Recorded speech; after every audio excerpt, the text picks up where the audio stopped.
Quelque part sur les berges du Rhône, il est 11h, pas de nageurs à l'horizon. Pierre Passot est parti depuis 1 heure maintenant du jet d'eau de Genève.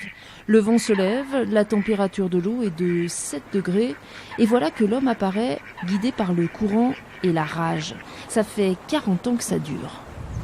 Je suis toujours en colère, ça c'est ma façon d'être, mais sans eau il n'y a pas de vie.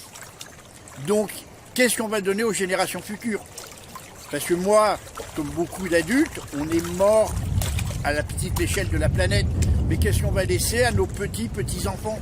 Et on doit leur laisser la planète dans un meilleur état qu'on nous on l'a trouvé. Alors il s'est jeté à l'eau pour sensibiliser et raconter cette fragilité du Rhône.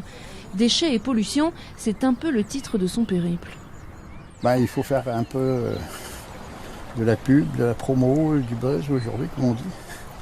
Parce que ça n'intéresse pas le grand monde, ce genre de choses. Qu'à regarder ce que disent les politiques aujourd'hui. Il s'est donné 9 jours, 24 heures sur 24, pour rejoindre Port-Saint-Louis-du-Rhône, avec quelques maigres pauses le long du parcours. Moi, j'ai toujours vécu dans l'eau. Donc, j'ai fait pas mal de premières mondiales. Donc, j'ai toujours été dans l'eau.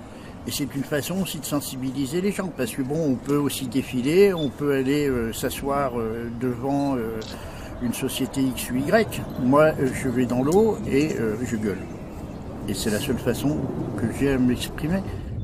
Il avait déjà gueulé, comme il dit, en 1977, lors de sa première aventure entre Léman et Méditerranée. 20 ans après, quelques milliers de plastiques en plus et 10 défis plus tard, il fait le même constat, au secours.